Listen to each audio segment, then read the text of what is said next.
안녕하세요. 제2의 인생 황혼이혼의 진행자 정다은 변호사입니다.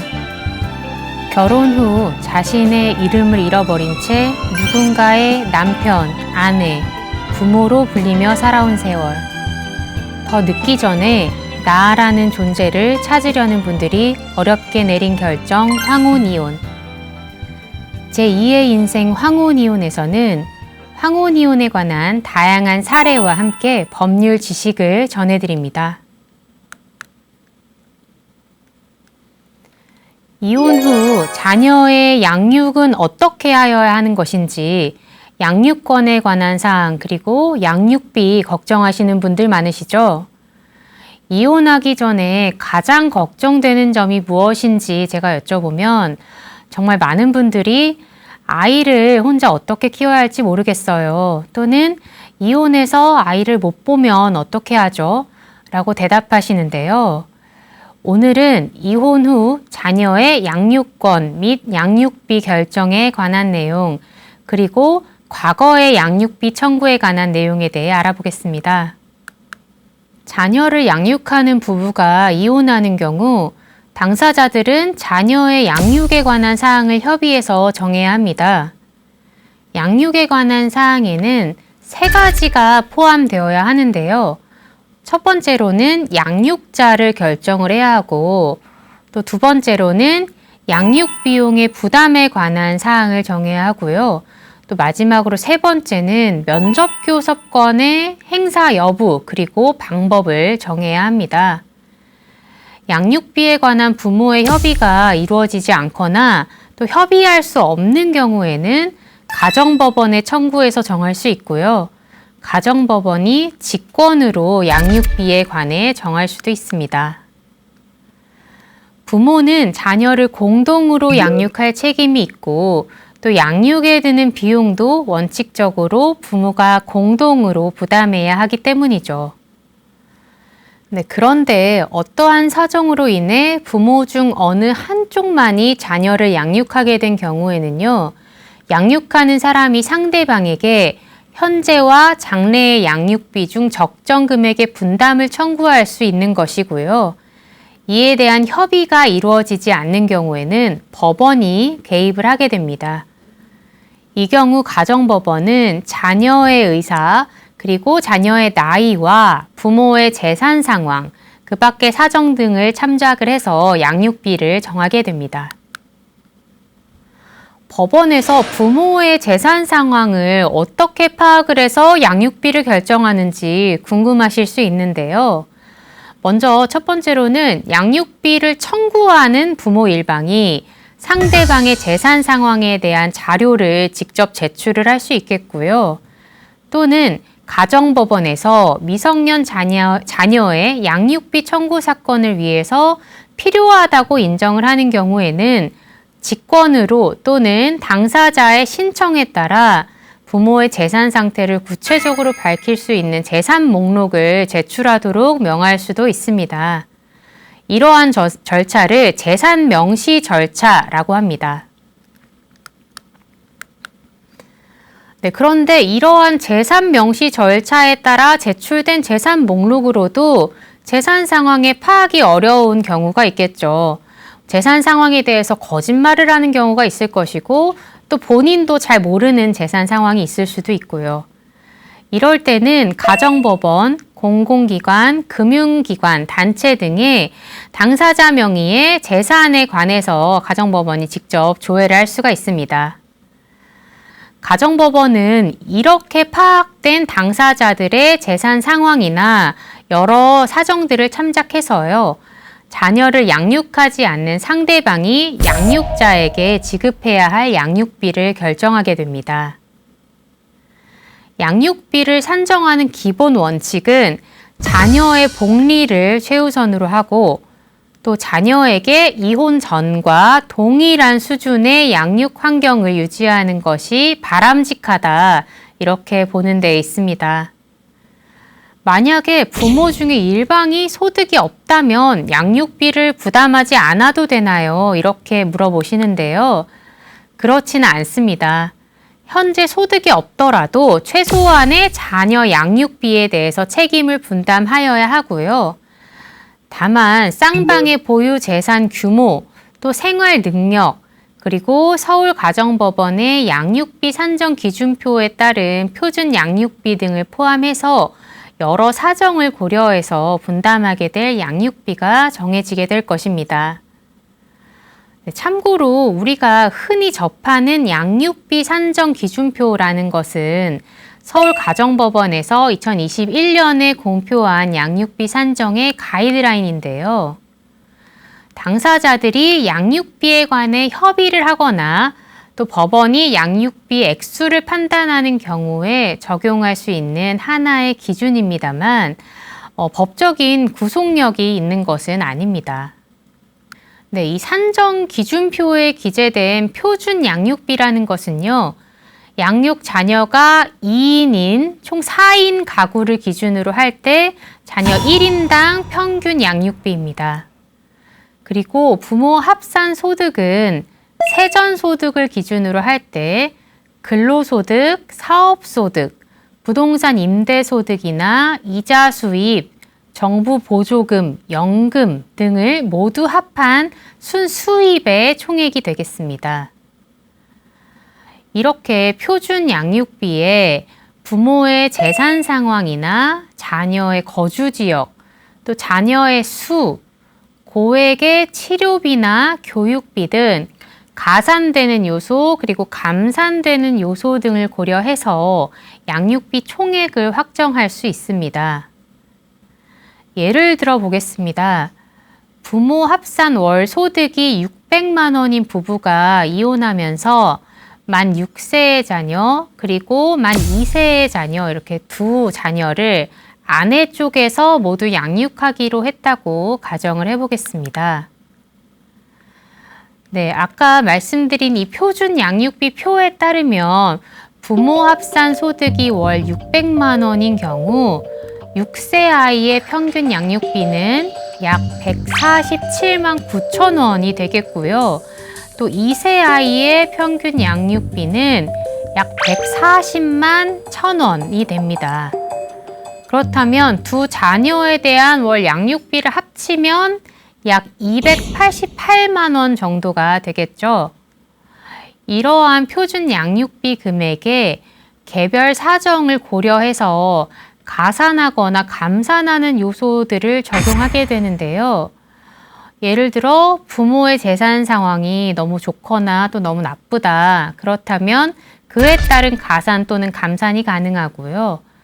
또 자녀의 거주 지역이 도시 지역인 경우에는 조금 더 가산하고 또 농어촌 지역 등은 조금 더 감산하는 경우가 있습니다. 또 자녀의 수는 말씀드린 것처럼 2인을 기준으로 하는 것이기 때문에 자녀 수가 1인인 경우에는 기본 양육비가 조금 더 많이 든다고 봐서 가산을 하기도 하고요. 또 자녀 수가 3인 이상인 경우에는 반대로 기본적인 양육비가 조금 적게 들 수 있겠다. 또는 이제 상대방의 부담이 너무 커질 수 있겠다. 이렇게 봐서 감산하는 경우도 있습니다. 네, 또 자녀의 교육비가 최근에 많이 문제가 되는데요. 고액의 교육비의 경우에는 부모가 합의를 했거나 자녀의 복리를 위해 합리적으로 필요하다고 보는 범위 내라면 가산이나 감산이 이루어집니다. 이렇게 표준 양육비의 가산과 감산 절차를 거쳐서 양육비 총액이 확정되고 나면요.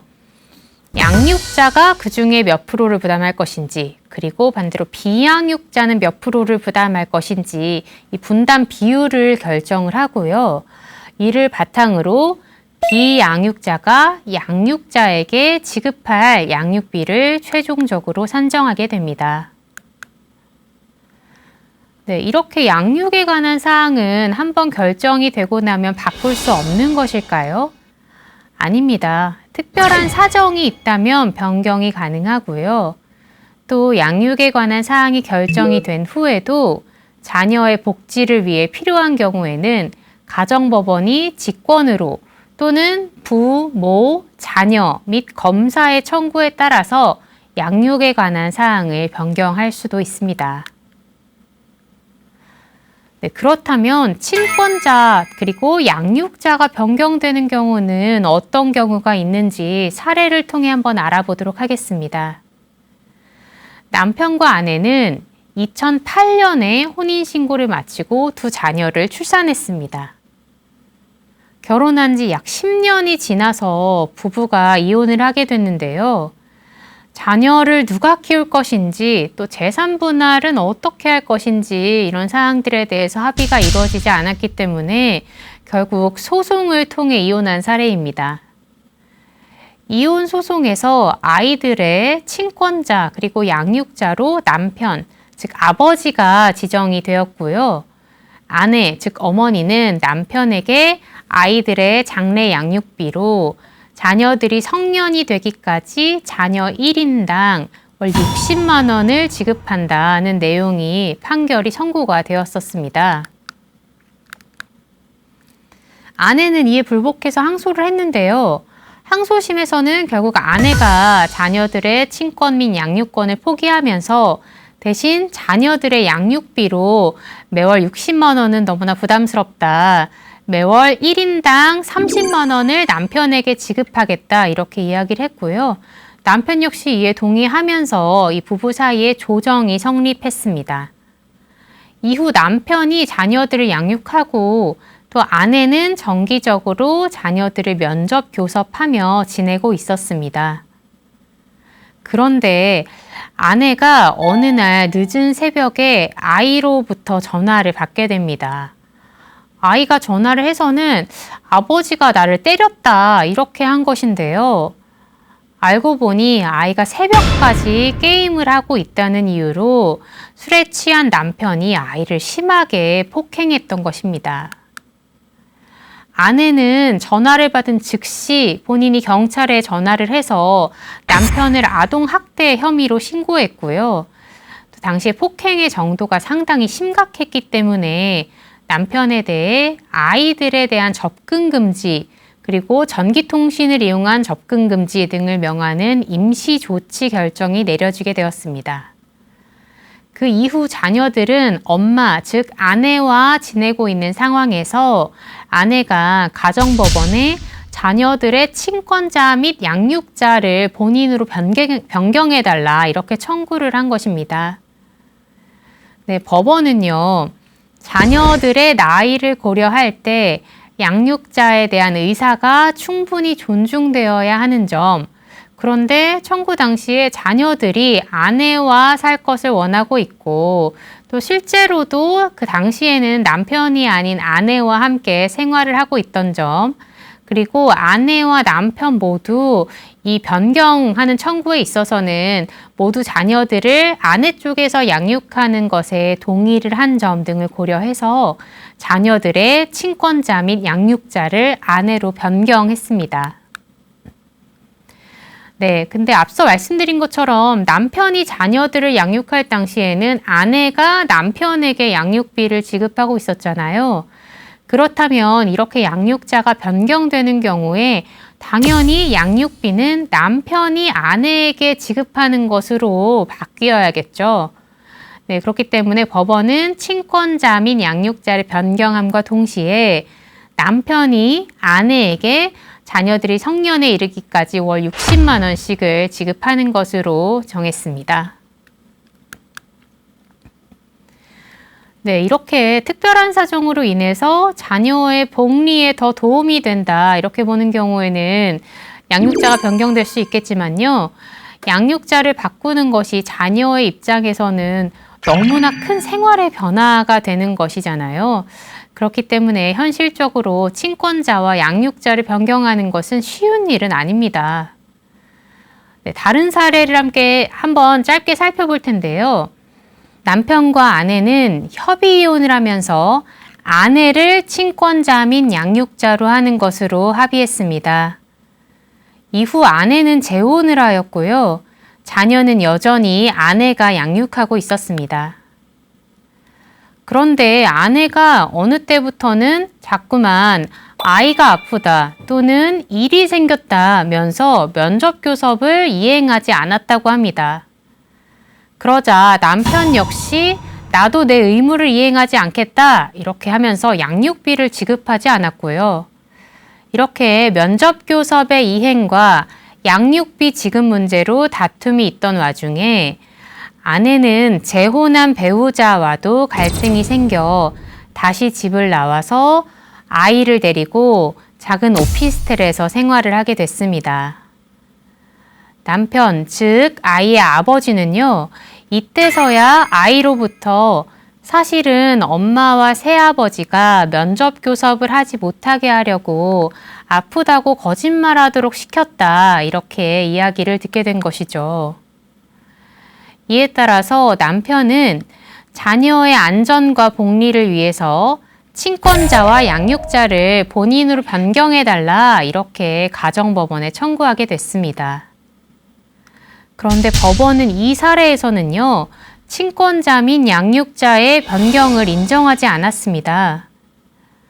먼저 법원은 자녀에 대한 현재의 양육 상태를 변경해서 비양육자를 양육자로 변경하는 것이 정당화되기 위해서는 그러한 변경이 현재의 양육 상태를 유지하는 경우보다 자녀의 건전한 성장과 복지에 더 도움이 된다는 점이 명백해야 한다, 이렇게 봤습니다. 법원은 이러한 판단 기준을 바탕으로 가사조사 그리고 아동 및 가족 상담을 위한 조정 조치 등을 시행을 했고요. 이러한 가사조사 등의 결과와 자녀의 나이, 또 면접교섭을 비롯해서 친권자와 양육자 변경에 관한 자녀의 진정한 의사, 그리고 과거 및 현재의 양육 상황, 자녀의 부모에 대한 애착 정도, 그리고 양부모의 양육 환경과 양육 능력 등 재반 사정을 종합적으로 고려해 볼 때 현재와 같이 아내가 자녀를 양육하는 것이 자녀의 복리에 현저히 반해서 부적절하다거나 반대로 현 시점에서 친권자 및 양육자를 남편, 즉 아빠로 변경하는 것이 자녀의 원만한 성장과 복지에 명백하게 더 도움이 될 것이라고는 단정하기 어렵다, 이렇게 판단을 했습니다. 이처럼 친권자 및 양육자를 변경하는 것이 자녀의 성장에 아주 중대한 영향을 미치는 사항인 만큼 법원은 비양육자가 양육자보다 아이를 양육하기에 더 적합할 것 같다, 이 정도의 고려만으로는 친권자 및 양육자 변경을 인정하지 않고 있고요. 아이가 친권자 및 양육자로부터 학대나 유기를 당하고 있거나 또는 질병 등 불가피한 사유로 양육을 할 수 없는 상황이라고 판단되는 경우, 그리고 이를 근거로 자녀의 복리를 고려해서 친권자 및 양육자 변경을 하는 것이 명백하게 자녀에게 더 낫다, 이렇게 판단되는 경우에만 친권자와 양육자 변경을 인정하는 것으로 보입니다. 그렇기 때문에 부부는 이혼 시부터 자녀의 행복과 이익을 위해서 누가 친권 및 양육권을 행사하는 것이 아이에게 도움이 되는지 심사숙고해서 결정을 해야 할 것이고요. 또 한 번 친권자 및 양육자가 정해진 뒤에는 불가피한 사정이 있지 않는 이상 변경이 쉽게 되지는 않기 때문에 이혼 소송 시부터 어떠한 선택을 하는 것이 현명한지를 깊이 고민하신 뒤에 신중히 결정을 하셔야 합니다. 그럼에도 이미 결정된 사안에 대해서 변경을 원한다고 한다면 본인이 친권자 및 양육자로 변경되는 것이 자녀의 입장에서 자녀의 복리를 위해 명백히 필요하다는 점을 철저하게 입증을 할 수 있어야겠습니다. 참고로 친권 및 양육권뿐만 아니라 양육비의 변경 역시 가능합니다. 가정법원은 자녀의 복리를 위해 필요하다고 인정하는 경우에는 부모, 자녀, 본인, 그리고 검사의 청구 또는 직권으로 자녀의 양육비에 관한 사항을 변경할 수 있습니다. 가정법원이 재판 또는 당사자의 협의로 정해진 양육비 부담 내용이 재반 사정에 비추어 봤을 때 부당하게 됐다 이렇게 인정하는 때는 그 내용을 변경할 수 있는 것인데요. 다만 종전의 양육비 부담이 부당한지 여부는 언제나 자녀의 복리를 위해 필요한지를 기준으로 판단을 하고 있습니다. 특히 양육하지 않는 쪽이 양육자에게 내가 종전에 지급하기로 했던 양육비가 너무 과다하니 감액해달라 이렇게 청구하는 경우가 참 많은데요. 법원은 양육비 감액에 대해서는 상당히 엄격하게 판단하고 있습니다. 양육비를 감액하는 것은 일반적으로 자녀의 복리를 위해 필요한 조치라고 보기는 어렵기 때문인데요. 따라서 가정법원이 양육비의 감액을 구하는 심판 청구를 심리할 때는 양육비 감액이 자녀에게 미치는 영향을 우선적으로 고려하되 종전 양육비가 정해진 경위와 액수, 그리고 줄어드는 양육비의 액수, 그리고 당초에 결정된 양육비 부담 외에 혼인관계를 해소하면서 정해진 위자료나 재산 분할 등 재산상 합의가 있었는지나 그 내용 등 그리고 그러한 재산상 합의와 양육비 부담과의 관계가 어떠했는지 함께 고려하고 있습니다.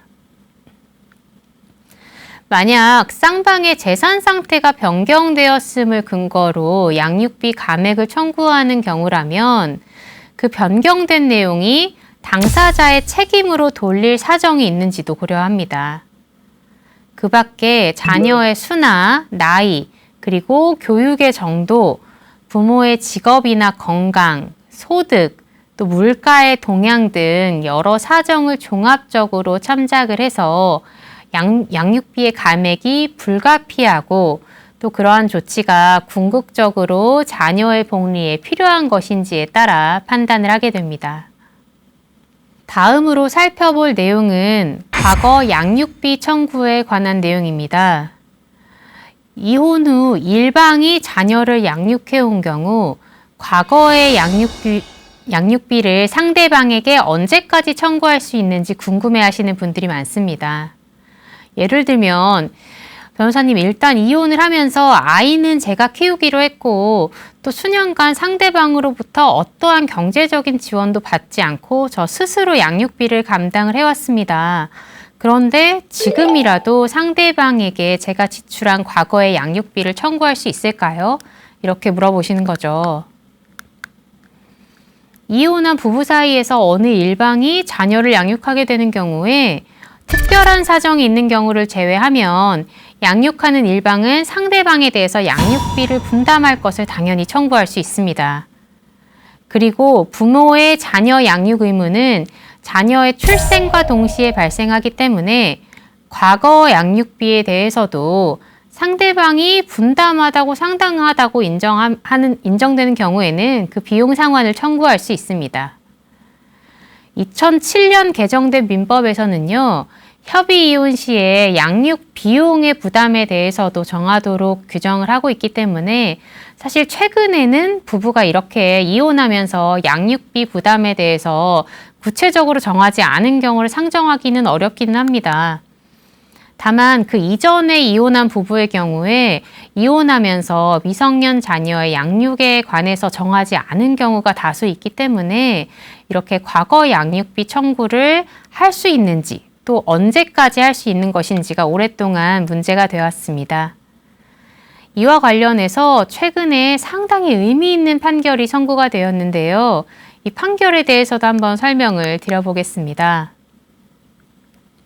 먼저 사실관계를 살펴보면요. 아내와 남편은 1971년에 혼인을 했던 부부입니다. 이 부부는 혼인 후 약 2년이 지난 1973년에 자녀를 출산을 했는데요. 자녀 출산 후 약 1년 후부터 별거를 시작을 했고 별거 후 약 10년이 지난 1984년에 결국 이혼을 하게 됐습니다.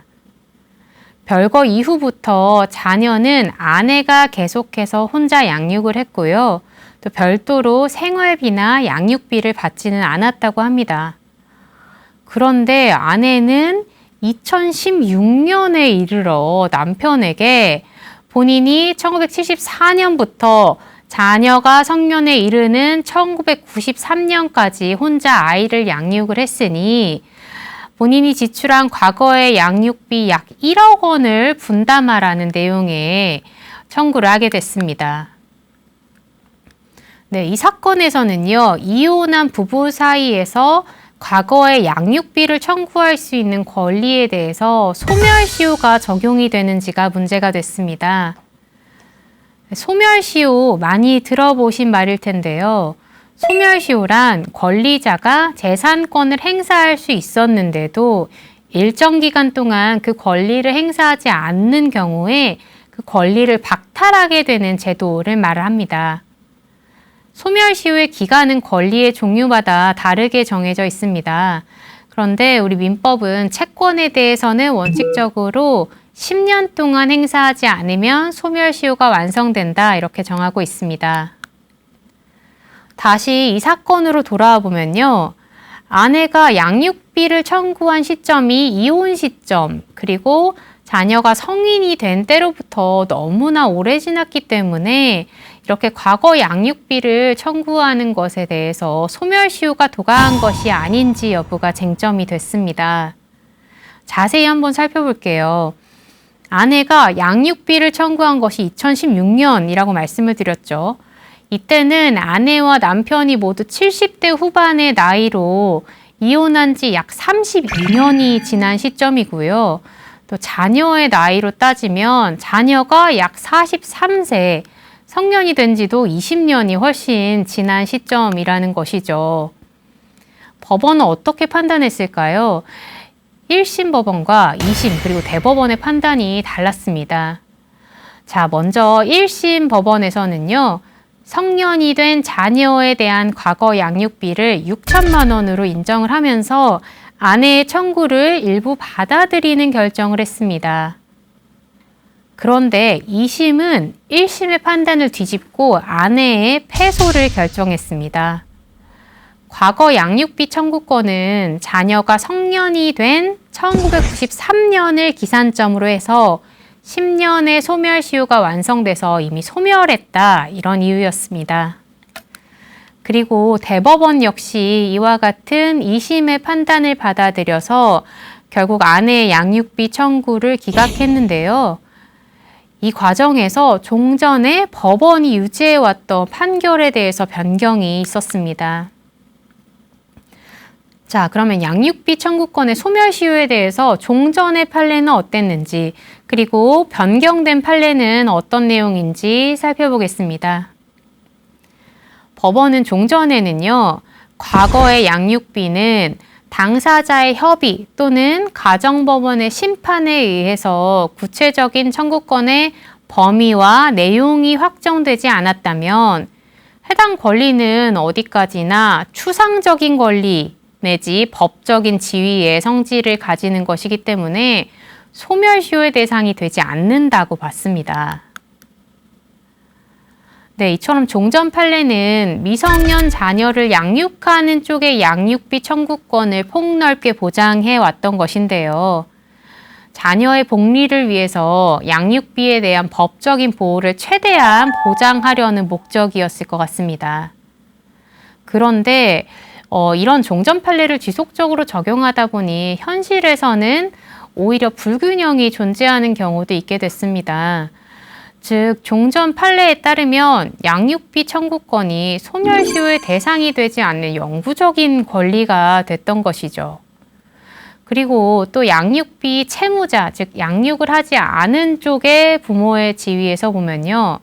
상대방이 언제든지 청구를 하기만 하면 일생에 걸쳐서 양육비 청구를 당할 수 있다는 이런 영구적인 불안정의 상태를 감수해야 되는 불합리함이 있었던 것이죠. 앞서 말씀드린 사례에서도 역시 같은 문제가 발생을 했죠.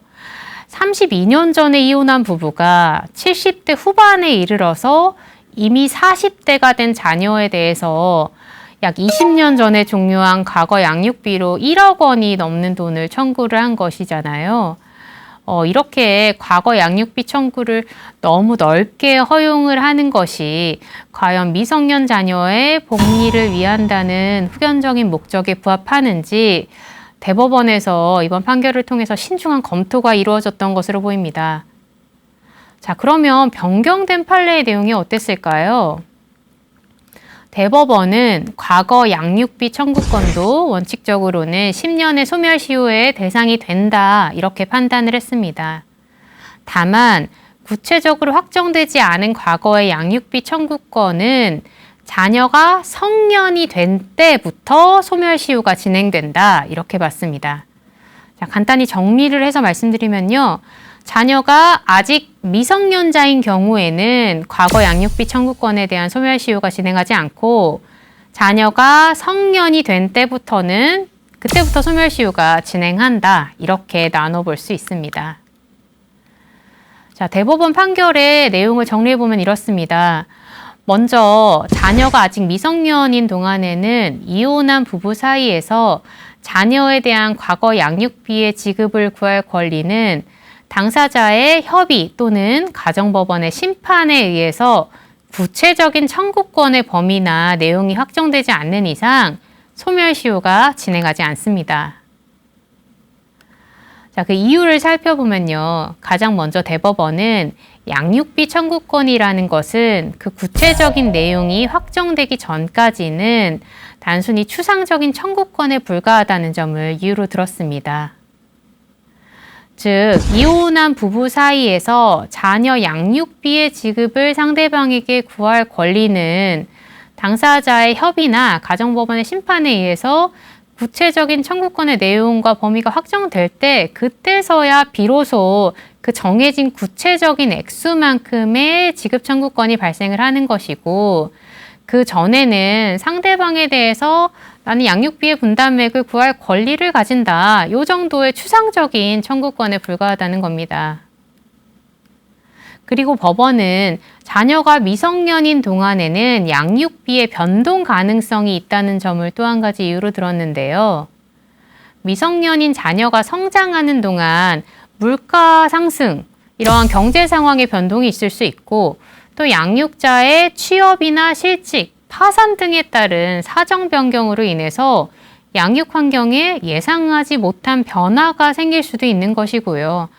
또 자녀가 성장하면서 초등학교, 중학교, 고등학교 이렇게 상급 학교에 진학하는 경우에 자녀의 생활 유지에 필요한 양육비의 수준에도 큰 변동이 생길 수도 있겠죠.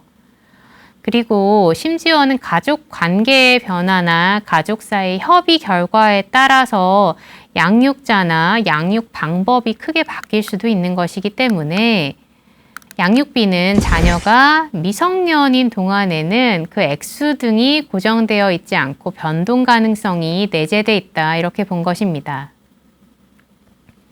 네, 법원은 또 자녀가 미성년자인 동안에 과거 양육비에 관한 권리에 대해서 소멸시효가 진행한다고 보는 것은 자녀의 복리에도 부합하지 않는다고 봅니다. 자녀가 미성년인 동안 과거 양육비를 청구할 수 있는 권리는 어떻게 보면 장래의 양육비에 관한 권리와 마찬가지로 현재나 장래에 자녀를 양육하는 데 쓰일 수 있는 돈이잖아요.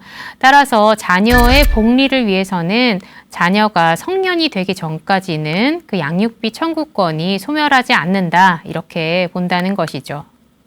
만약 자녀가 미성년자인 동안에도 과거 양육비 관한 권리에 대해서 소멸시효가 진행한다고 보면 부모의 자녀에 대한 양육 의무가 지속되고 있는데도 그 권리가 시효로 인해서 소멸하는 경우가 생길 수 있기 때문에 결과적으로 자녀의 복리에 반하는 결과가 초래될 수 있다 이렇게 봤습니다.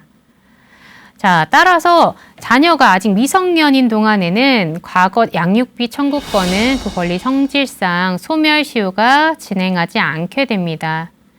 다만 이 경우에도 당연히 당사자의 협의 또는 가정법원의 심판에 의해서 그 구체적인 내용과 범위가 확정이 된다면 그 부분에 대해서 소멸시효가 진행된다고 볼 수 있겠습니다. 자, 그렇다면 반대로 자녀가 성년이 된 경우에는 과거에 양육비 청구권의 소멸시효가 진행이 되는 것일까요? 네, 그렇습니다. 자녀가 성인이 돼서 양육 의무가 종료되면요. 자녀가 성년이 된 해당 시점부터 과거 양육비의 지급을 구할 권리의 소멸시효가 진행이 됩니다. 앞서 말씀드린 것처럼 우리 민법은 채권에 대해서는 기본적으로 10년의 소멸시효가 적용된다고 말씀을 드렸잖아요. 과거 양육비에 관한 청구권 역시 재산적인 권리인 것에는 변함이 없기 때문에 아직 당사자 협의나 가정법원의 심판에 의해서 그 내용이나 범위가 확정되지 않았다고 하더라도 소멸시효가 무조건적으로 진행되지 않는다면 불합리하다는 것이죠.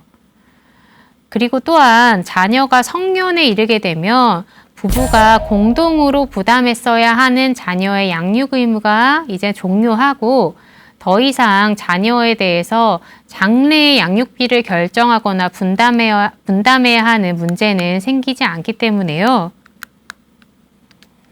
부부 사이에 어느 일방이 과거의 자녀 양육을 위해 지출한 비용을 서로 정산해야 하는 관계만이 남게 되는 것이죠. 그렇다면 자녀가 미성년일 때와 달리 자녀가 성년이 되고 난 이후에는 양육비의 변동 가능성을 고려할 여지가 없고 또 과거 양육비를 장래에 자녀 양육을 위해 써야 할 여지도 없기 때문에 소멸시효가 진행하더라도 자녀의 복리에 미칠 영향도 적게 된다 이렇게 보았습니다. 만약에 자녀가 성년이 된 이후에도 과거 양육비 청구권에 대해서 소멸시효가 진행되지 않는다고 하면 과거의 양육비에 관한 권리를 행사하지 않은 사람이 협의 또는 심판 청구 등의 적극적인 권리를 행사한 사람보다 유리한 지위에 서게 되는 이런 부조리한 결과가 생길 수도 있겠죠. 예를 들어서 양육을 담당했던 부모의 일방이 언제든지 자신이 원하는 시기에 과거 양육비의 지급을 청구할 수 있다면 상대방은 일생 동안 불안정한 상태를 감수를 해야 되고 또 시간의 흐름에 따라서 증거가 없어지는 등으로 적절한 방어 방법을 강구하기도 어려워질 수 있기 때문에 법원은 자녀를 양육하지 않은 상대방의 입장 역시 고려한 것으로 보입니다. 네, 이처럼 법원은 최근 판례 변경을 통해서 과거 양육비 청구권에 소멸시효가 진행하지 않는다고 했던 종전 판례에서 발생하게 되는 부조리와 불균형을 해소하고 또 미성년 자녀의 부양 의무가 계속되는 동안에는 소멸시효로 권리가 소멸하는 것을 막을 수 있었기 때문에 이제 미성년 자녀의 복리에도 부합하는 결정을 내린 것으로 보입니다. 자, 오늘 말씀드린 내용을 정리를 해보면요. 부부는 이혼함에 있어서는 미성년 자녀의 양육에 관한 사항을 정해야 하고 또 협의가 이루어지지 않는 경우에는 법원의 판단에 따르게 된다는 것이고요. 당사자들의 협의 또는 법원 판결에 의해 양육자 및 친권자가 정해진 경우라고 하더라도 특별한 사정이 있다면 변경이 가능하겠지만 그러한 변경이 쉬운 것은 아니고요. 또 현재보다 자녀에게 더 도움이 된다는 점이 명백해야 하기 때문에 자녀의 양육에 관한 사항은 처음부터 신중하게 결정하시는 게 좋겠습니다.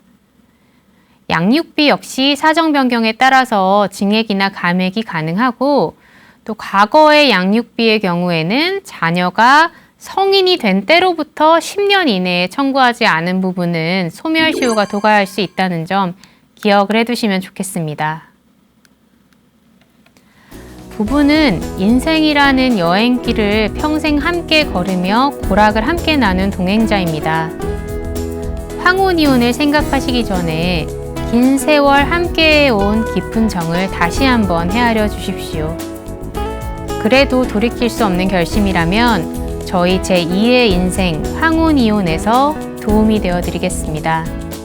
저는 다음 주에 다시 찾아오겠습니다. 함께 해주셔서 고맙습니다.